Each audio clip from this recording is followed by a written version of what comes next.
It's a passenger's worst nightmare. 1 minute, this Boeing 737 was cruising at 24,000 feet over Hawaii. The next, it had lost 1/3 of its roof. Only one person died in this bizarre incident, but the remaining passengers must have thought their time had come. They owe their lives to luck and a skillful flight crew.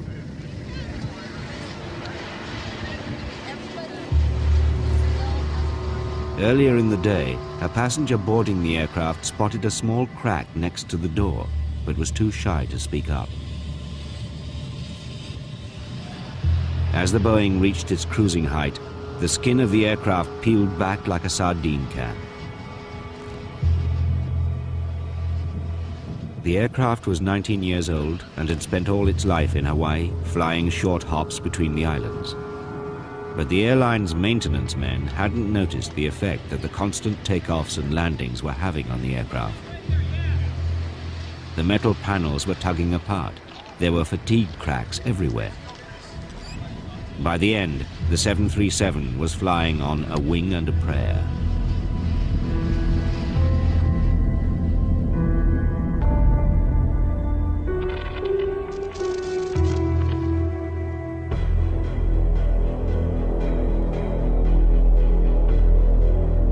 It doesn't matter how well an aircraft is designed or how well it's flown if it's not looked after properly. Bad maintenance is a significant cause of air disasters. For the airlines, the commercial pressures are now so great that any aircraft on the ground is an aircraft that's not earning money. It's a difficult balancing act, and airlines get it wrong at their peril. Everyone knows that a plane crash can bring even the richest airline to its knees.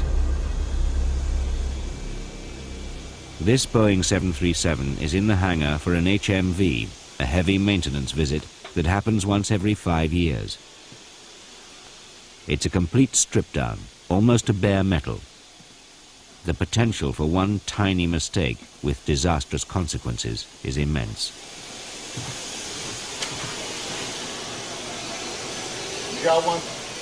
And the most dangerous time of all is at shift change. Sometimes you go home and you have forgotten something. It happens to every mechanic. And then call up, and you call up somebody on the next shift and say, hey, go to this area and check that I did that right. And they will. Nobody just tries to do it on thinking that they're infallible. They're not magical creatures. They're machines. And if there's any mistake anywhere, it's not a car. You can't pull off the side of the road. The thing is to minimize it as much as you can. Learning from past mistakes means that there are now systems in place when things are forgotten. Working non-stop, the 3 shifts complete the major service in just 14 days.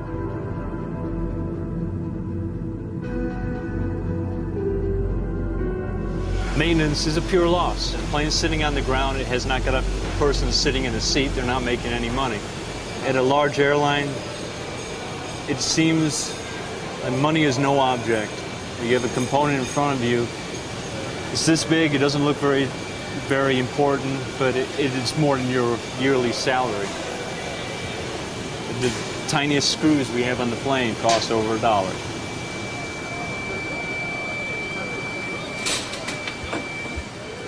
One of the most insidious things about a maintenance error is that it can remain hidden for years.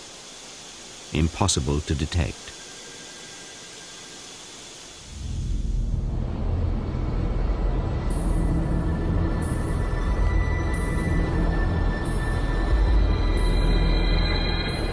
On August the 12th, 1985, Japanese Airlines Flight 123 waited at Tokyo Airport for the evening flight to Osaka. It was a religious holiday. Many were traveling home to be with their families. 509 passengers squeezed aboard the Boeing 747.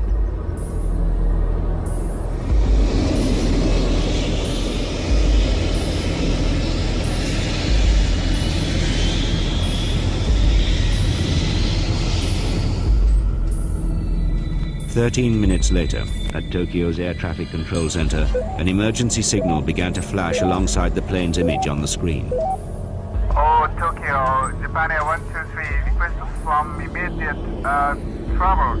Request to return back to Haneda. Descend and maintain 220, over.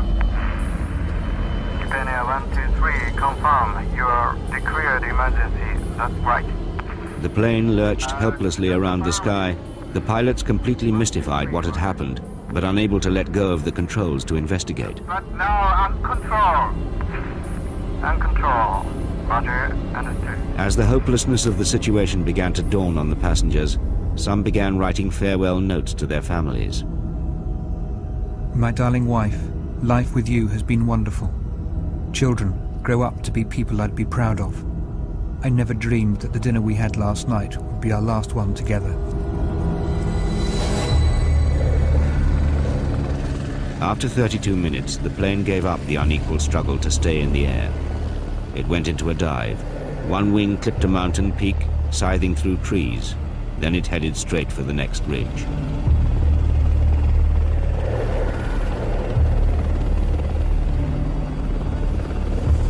"520 people died, the worst single plane crash in history.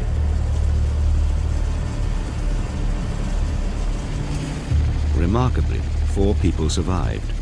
One of them was this flight attendant. A 12-year-old girl was found wedged in a tree, still alive, nearly a day after the accident. Flight 123 was an internal Japanese flight, and so foreign investigators wouldn't normally have been involved. But it happened shortly after the mysterious disappearance of an Air India 747 over the Irish Sea. Alarmed at this second loss of a jumbo jet within weeks, the NTSB pressed the Japanese to allow them in. We knew the airplane in Japan had a structural problem, and that brought into question the safety of the 747. Was there a generic flaw that we didn't know about? I believe at the time there were like 650 of them flying worldwide. That put a tremendous pressure on the United States, Boeing, FAA, NTSB, to find out if there was a generic flaw that needed to be fixed. If we grounded the 747 because it had an unknown flaw, we would have had a serious international problem in transportation. So we were trying to find out what happened in Japan very quickly. The first clue to the cause came days later. An amateur photographer had snapped the stricken plane as it passed overhead. Computer enhancement of the photograph appeared to show that a large part of the tailplane, including the rudder, was missing.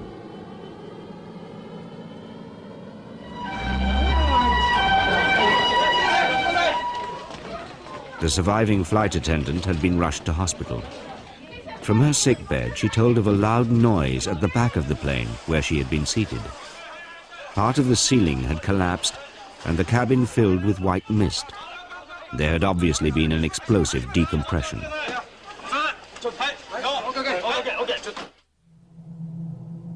Ron Schleed paid his first visit to the site. It was an appalling scene, even for an experienced investigator.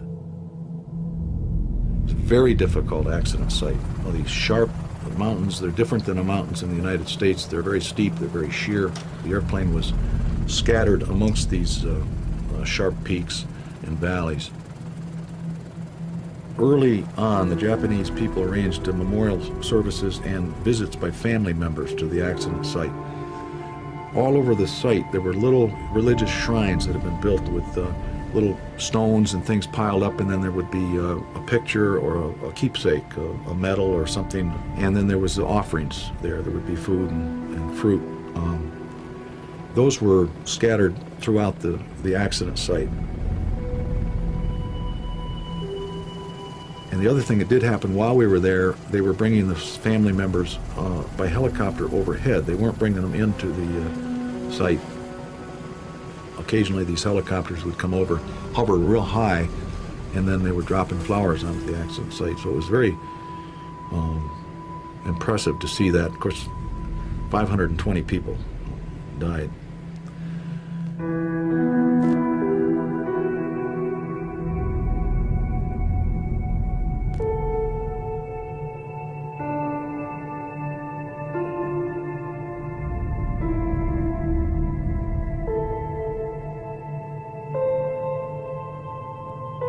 The investigators were working in the most difficult conditions they had ever met.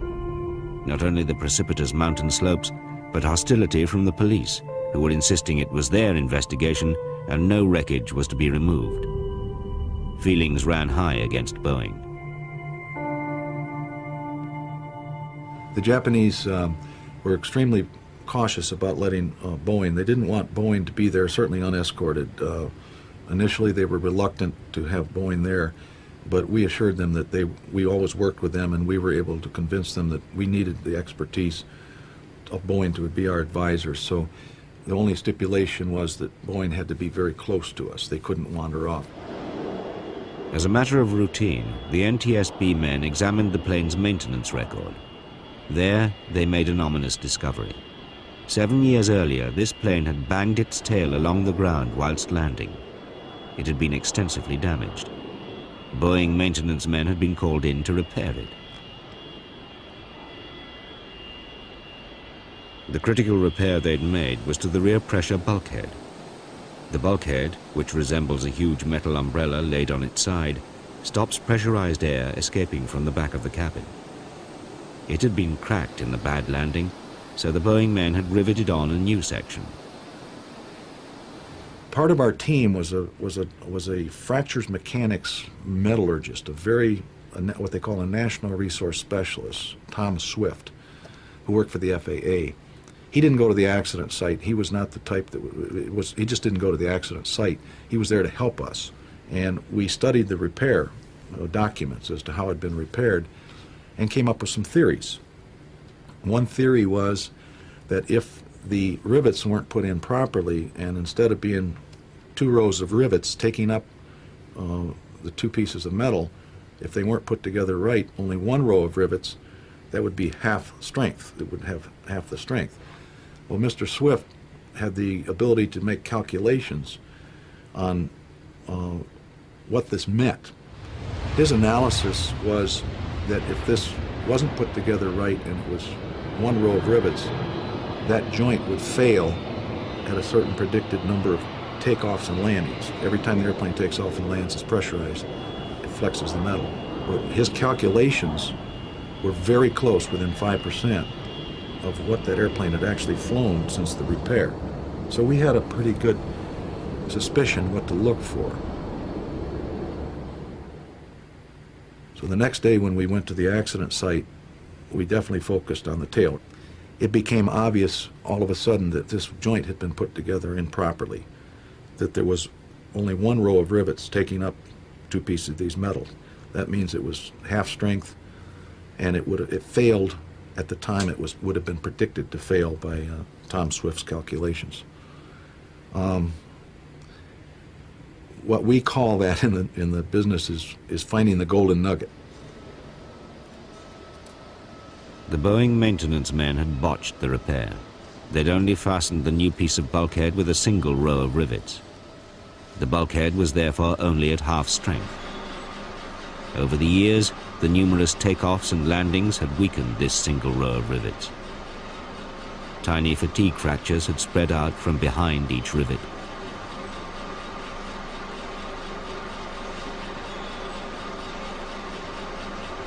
And the structures engineer from Boeing, who was, I forget his exact title, but he was Boeing 747 Structures, reacted, as you would expect, very upset and concerned, because this repair and this design and everything was his responsibility at Boeing as the structure's primary person for Boeing. It was very emotional time. It was for all of us, but certainly for him, because the realization that the people that did this repair after the accident had put it together wrong, and it was really why the airplane came down. It was very emotional, and he got very upset, and I understand why. 13 minutes into the flight, as the plane reached maximum pressure, the tiny fatigue fractures growing behind each rivet finally joined up. The pressure bulkhead shattered like a plate. Air from the pressurized cabin blasted through into the tailplane and blew it away, rudder and all. The plane's 4 hydraulic lines all meet in the tail and were torn out. precious hydraulic fluid bled away into the atmosphere. The pilots never had a chance. The Japanese engineer who had sanctioned the repair committed suicide. Boeing later made a full public apology for their mistake. 4 years later, an almost identical situation was to arise on the other side of the world that would present the pilots with another mission impossible.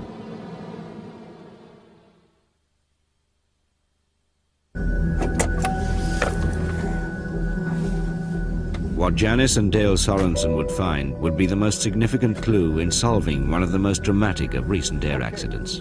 Right behind us, if you follow us, you'll see right where the spot was that it fell.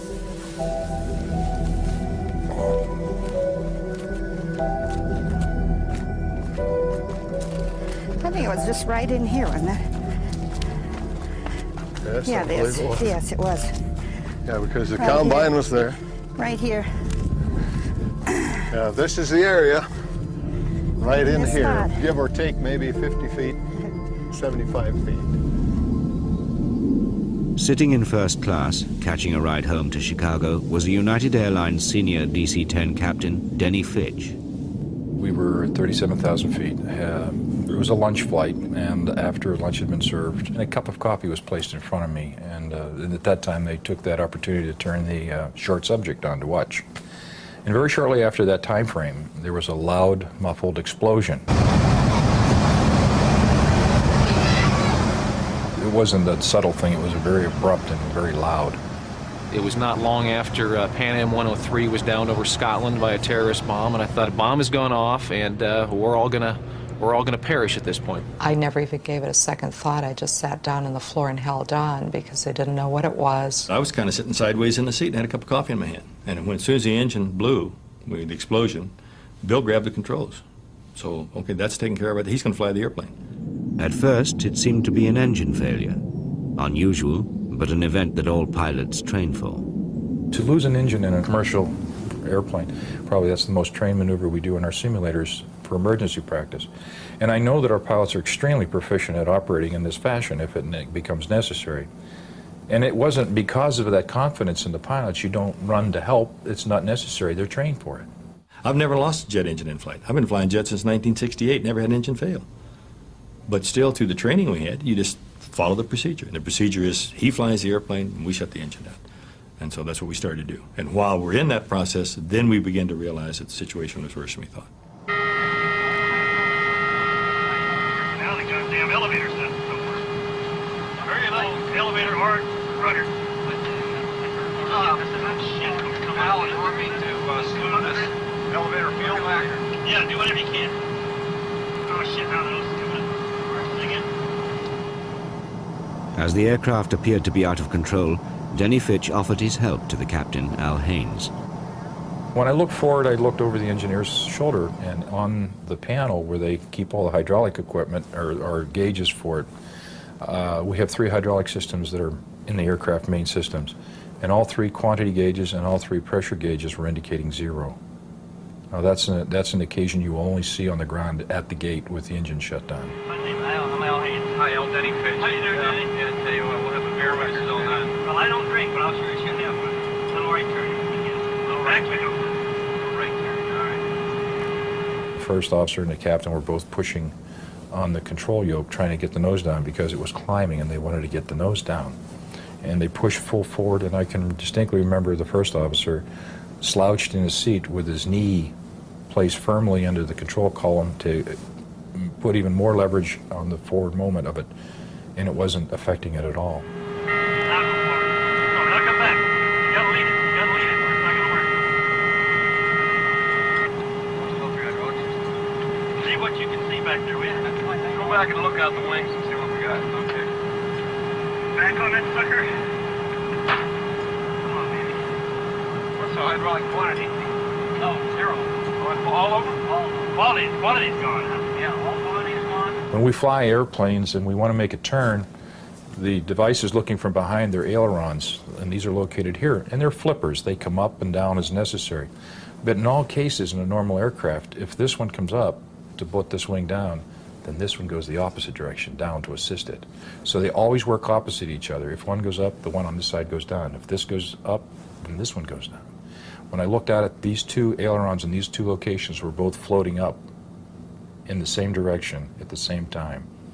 And that was distinctly not normal, and obviously a confirmation of what we saw in the cockpit. Unlock that fucking door. Unlock it. Pull back. We've lost them. We have no hydraulic fluid. That's part of our main problem. Both your inboard ailerons are sticking up. That's far as I can tell. I don't know that's enough. Well, that's because we're turning maximum return. Yeah. So I'm steering the airplane. Okay, you're right. Okay. Sorry, go ahead, help. Just don't worry about it. Yell what you want, and I'll help you. Right, close one, put two up. What we need is some elevator control, and I don't know how to get it. As a last resort, and the only thing that seemed to work, is the captain in the cockpit had the throttle for this engine pulled at idle, the left one. This one, he pushed it to full power, and because of the location of the engine, it had a tendency to pick up this wing at maximum power. And he was having a terribly difficult time doing that because the number 2 engine, its throttle, because of the explosion and the way it failed, it jammed in the upright position. So it became an obstacle for him to operate around to the other 2 throttles. I saw how difficult it was for him to do all this, and I wasn't doing anything at the time, and I said, "Captain, would you like me to do your throttles for you?" To which Captain Haynes replied, "Yes, please do that."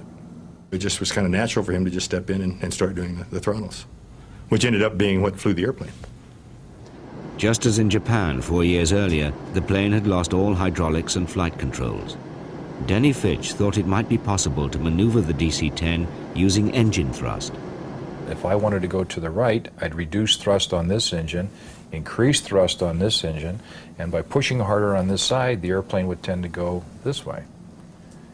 Of course, the opposite was the problem. Our airplane wanted to go right all the time, and we didn't want it to. So I had to keep more power on this engine and less on this engine just to counteract this tendency to want to go this way. I was trying to keep the wings level. As well as wanting to bank to the right, the aircraft was lunging through the sky in what's called a phugoid. The airplane would go like in a sine wave. It would climb, change direction, descend, then it would climb.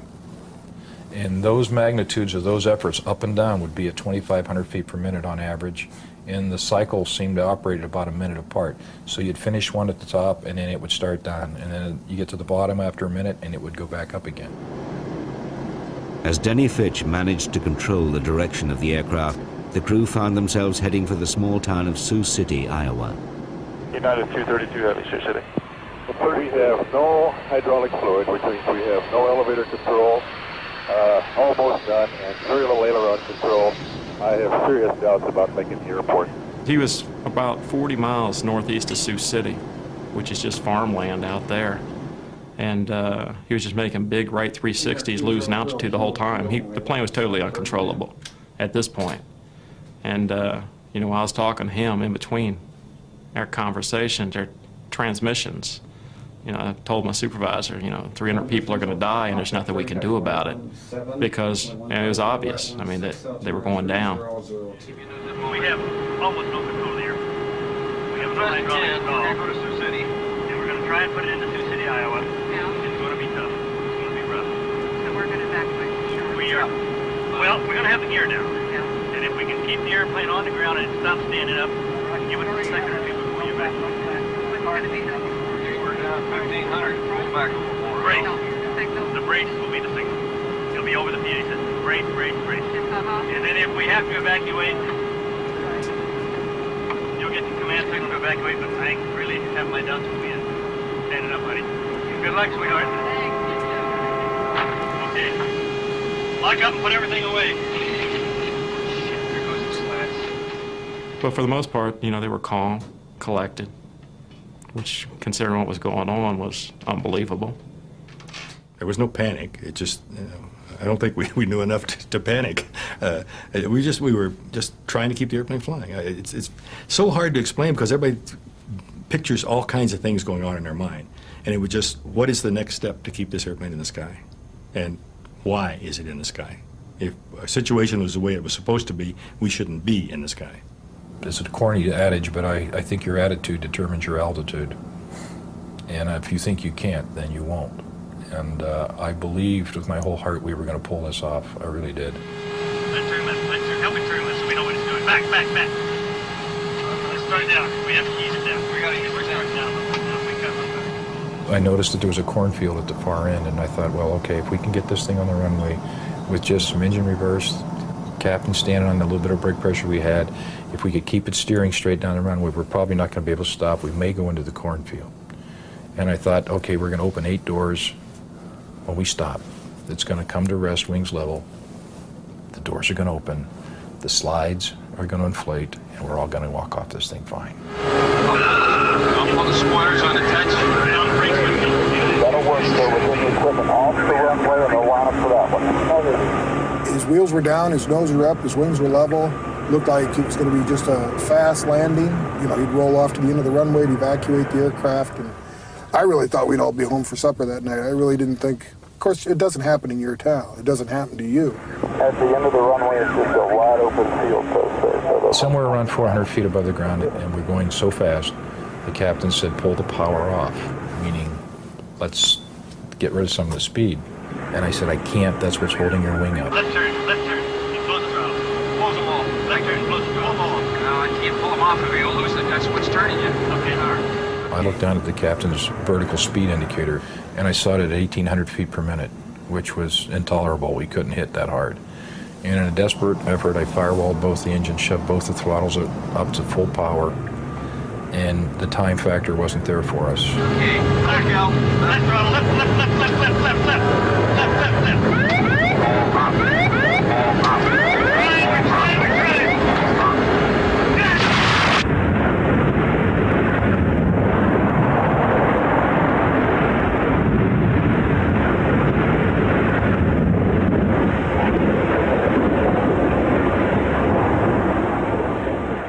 Everybody saw the airplane on final, and it's like, man, he's going to make it.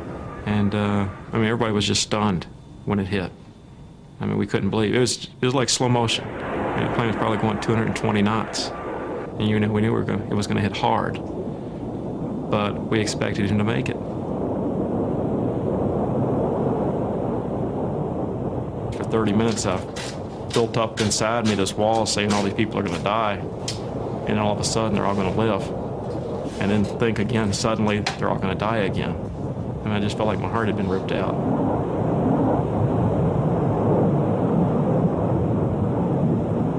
We just dropped out of the sky and hit the ground. I mean, it felt like we slammed into the earth. And immediately, I mean, within seconds after the initial impact, I saw flames, I saw smoke, I saw people still strapped in their chairs being thrown around in the cabins, people thrown out of their chairs being thrown around the cabin.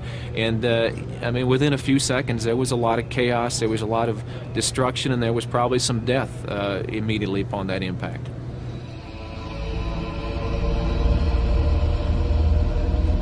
I saw the corn stalks going by Captain Haynes' window. And the strangest thought crossed my mind is, my God, they really do grow up that tall in Iowa. And of course, the bad news was that a normal DC-10 captain sits 22 feet in the air. And I know they didn't grow it that tall. So I knew that something bad had probably happened to our undercarriage, our landing gear. I remember tearing of metal. I remember now very loud, shrieking engine noise. Noises that you've never heard before and you hope you never hear again. It was horrendous. These strange, shrieking noises. And we went straight ahead for a period of time, and then we veered to the right into a soybean field. And it's almost as if somebody had kicked you from behind, and you could feel your body, your whole body went forward as if you were going over the top. When we started to go over, I was like, I don't want to do this. I know this airplane is starting to roll. I felt heat, humidity, and debris, and after that it was just one of the most, I can't begin to describe in words how violent it was after that. I couldn't hear anything, I couldn't feel anything, I couldn't smell anything. Nothing was working except my mind. It was like total body detachment or being in a protective cocoon. I then realized that 2/3 of me was suspended in fire, and I felt this is it. This is how I'm going to go. This is how I'm going to die. And it was the most incredibly peaceful moment I've ever known. That I was in no pain, I had no fear anymore. It was total peace. Screw the interviews. Get to the plane crash. Get to the plane crash.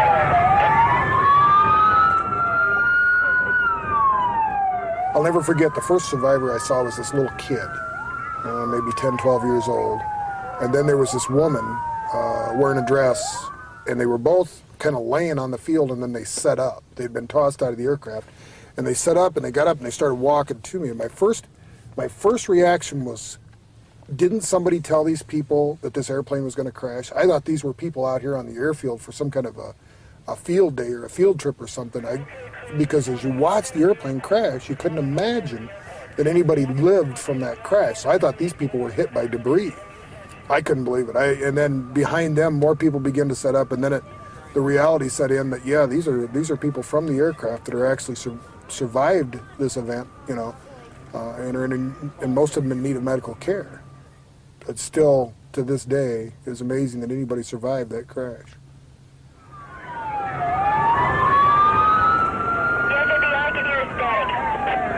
There's lots of people running around out here. We're not sure how many passengers as of yet were on the plane.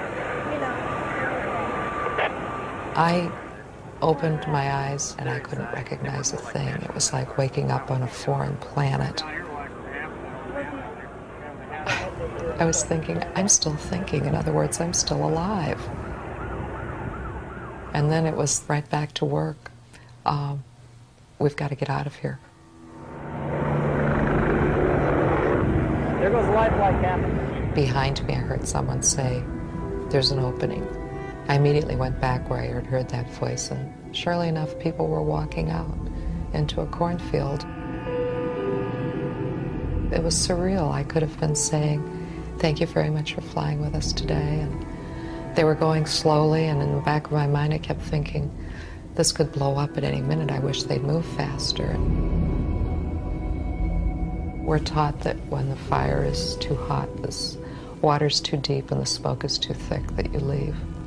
So there was no question of me going in to look for anyone else because it was deadly. That's when I left.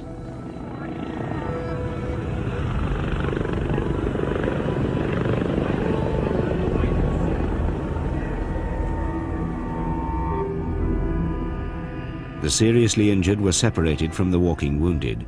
There was no trace of the flight crew. They didn't find us for 30 minutes because the thing was such a big mess that they didn't think it was an occupied portion of the airplane. They thought it was the avionics compartment where all the radio gear was because all you could see were wires and cables. We came to rest inverted, and our second officer in his position had a hole. He was able to get a hand up and put a little bit of insulation in the air, and he kept waving it, and finally, after about 30 minutes, one of the rescuers saw the hand, saw the insulation, came over in his truck to look into it, and he was informed by our second officer there was 4 pilots in here. This was the cockpit. When you see the wreckage of the cockpit, yes, it's a miracle we got out of there. It's a miracle any of us survived. And we had passengers come off that airplane without a scratch on them. Out of 285 passengers, 184 survived the Sioux City crash. I was told that I was touch and go for quite a bit of time during the night. The next morning, my wife and child came over, my youngest child came over, and when she came into intensive care, I asked her 2 questions, and I said, did I make the runway? And she said, yeah, you made the runway, because I knew our salvation was there. That's where the equipment was, and if we were going to live, we had to make the runway, so it meant everything to me. And the second question I asked her, I said, is everybody else okay? And she started to cry, her eyes filled with tears, and I had my answer. And I think I cried for 3 days on and off. It was just terrible. The survivor's guilt was incredibly bad. I really wanted to die so that they could live. I would make the trade with God so they would survive. It meant everything to me, and It just wasn't to be. I can't play God, I guess.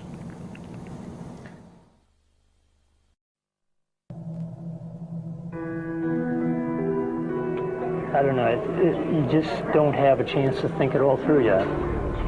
You had no concept of loss of life until we were going to evacuate on a shuttle bus and walk back through an open area, and you just saw the people.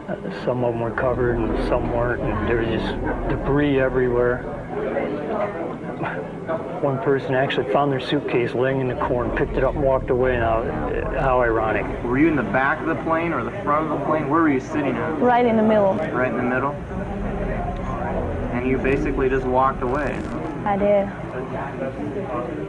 From about row 9 to about row 20, almost everybody got out.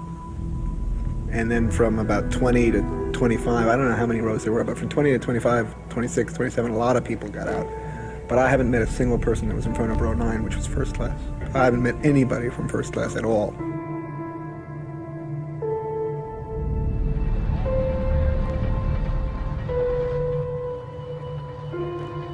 Before the National Transportation Safety Board investigators could start work, the rescue teams had to clear the charred wreckage of bodies.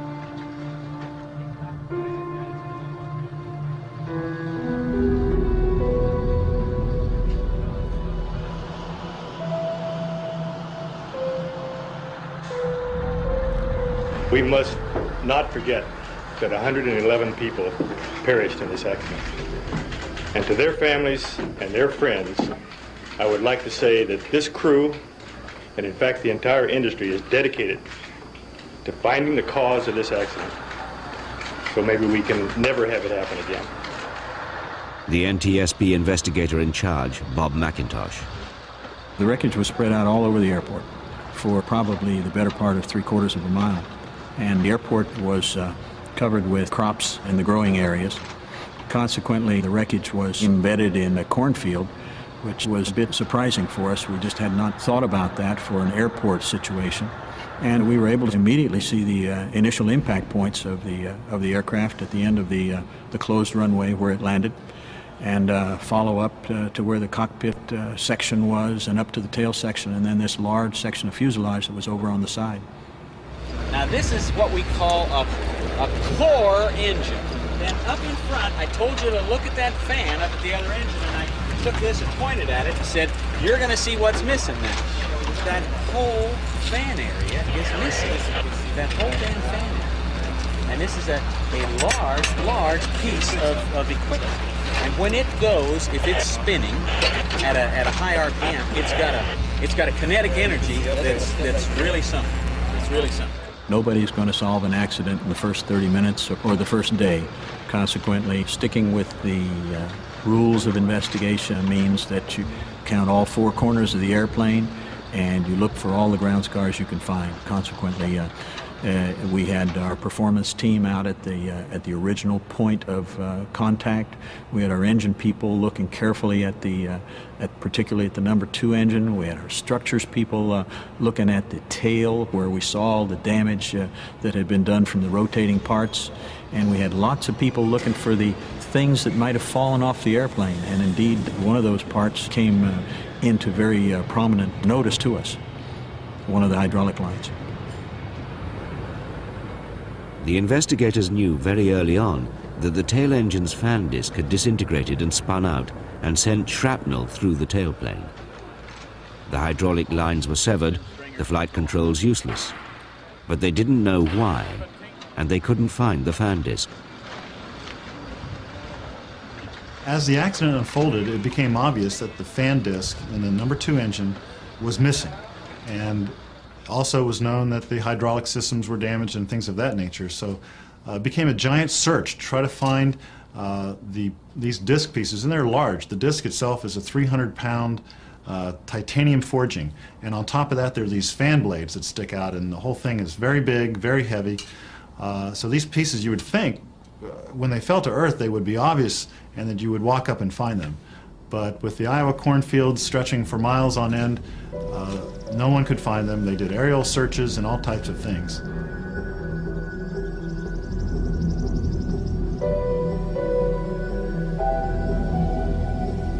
They had jet planes flying over with radar looking for it. And there was jets flying over this area right above the corn, big jets. 3 months after the crash, Janice Sorensen found the vital clue as she was combining her corn. I just backed the combine up, then I could see some of the blades protruding out, and I started crying because I knew how important it was. One more. This was a hole. I came across the combine, and the combine that was resistance. I backed up, and I thought, oh my gosh, this is it. This is it. I couldn't believe it. So I came to the house. Dad had gone to town with a load of corn, and then I called the sheriff's office and talked to Jerry Clark and told him. And he said, "Did you really find it?" And I said, "Yes." And he knew I was really emotionally upset, so he said, "Take a Valium and sit down, and we'll be right out." General Electric, the engine manufacturers, had offered a reward for any parts found by the local farmers. We washed off the fan disc at the turkey shed. And I said, "What's this?" And it was a bolt that had been sheared off. He says, "That's $500. He says, "Don't throw that away." The Sorensens found engine parts that earned them $120,000 in reward money, but they gave most of it to charity. The broken fan disc, similar to this new one, was examined by the NTSB's senior metallurgist, Jim Wildey. In order to find out how the fan disc broke, it's simply a fractographic examination. That means looking at the fracture surface, trying to find the details of the fracture that lead an investigator or an experienced eye to follow the features back to an origin area. On the fan disc, the features were very easy to read. There was a radiating pattern that stemmed or emanated right from the bore of the disc, the hub portion of it. And in that area, we could see there was a pre-existing fracture region that was the source of the cause of the fracture for the fan disc. This type of defect is called a hard alpha inclusion, and it's referred to as hard alpha because it's a very brittle and very hard defect inside the material. Jim Wildey didn't understand why there should be a defect when there were several inspections of the disc during the manufacturing process. The titanium material is subject to a large number of inspections. During the manufacturing process, before they even make a part, the billets, these elongated ingots, are ultrasonically inspected. Unfortunately, if the defect that you're looking for is right adjacent to the surface, the ultrasonic inspection isn't really capable of detecting that type of anomaly. After extensive examination, the flaw in the rotor disc was found to be the size of a grain of sand. It had been sitting in the disc since it was manufactured 17 years before the day of the crash. It's a very surprising realization that something as small as a very small grain of sand can bring down an airplane as big as a major transport aircraft. But in the knowledge of metallurgy and the knowledge of rotating parts, it proved to be a possibility that became a reality.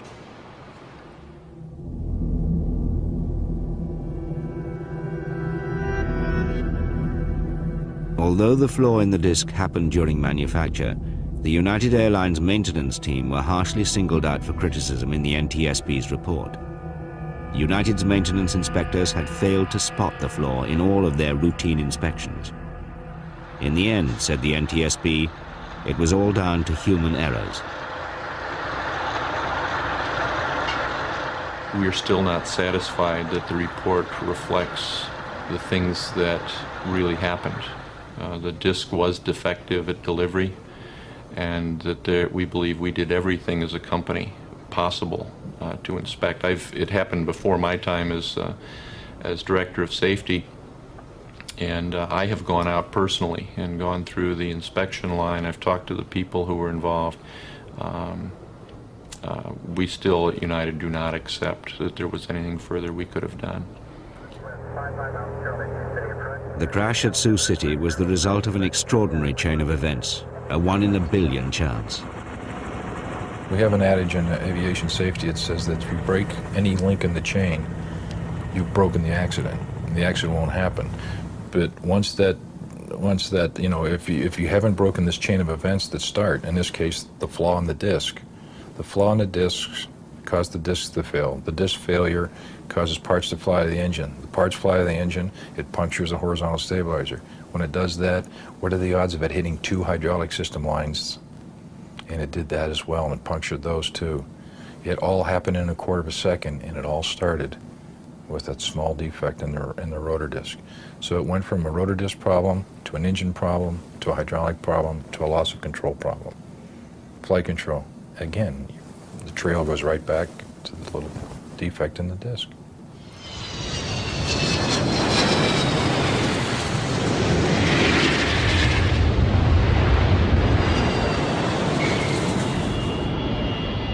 Today, Al Haynes is retired, and Denny Fitch still flies for United Airlines. For the flight attendant, Jan Brown, the crash led to a personal crusade. As she prepared the passengers for the emergency landing at Sioux City, she went through the standard procedure, showing each mother how to hold their child firmly on the floor in front of them. On impact, all the children were thrown forward as far as 15 rows away. One small boy died. That little boy would be alive today if he'd been in a seat. But because the FAA says children under 2 can fly for free and sit on a parent's lap, that's what we have. I guess at one point I probably did go through a certain amount of survivor guilt. But and I did realize that I was still here for a purpose. And that purpose is to see that all passengers are safe on airplanes, not just once they've arrived at the golden age of 2, and I will pursue it tenaciously and relentlessly until the FAA mandates it.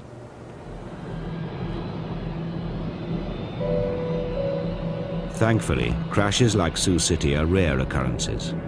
Flying is still statistically the safest way to travel. Quite frankly, the danger that I face every day when I go to work is between my driveway and the parking lot. More people are going to try to kill me between now here and O'Hare tomorrow in a car. Once I'm upstairs, I'm among professionals. We play by the same rules, and we're out there doing the very best we can to be safe and to do it well and professionally. And I feel very, very safe upstairs. Statistically, emotionally, any way I want to look at it, I'd much rather be upstairs than down here on a safety issue. It's dangerous down here.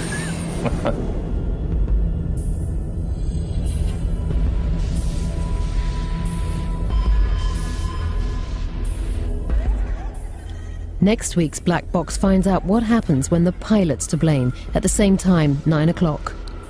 The book Black Box costs $14.99 and is available from most bookshops.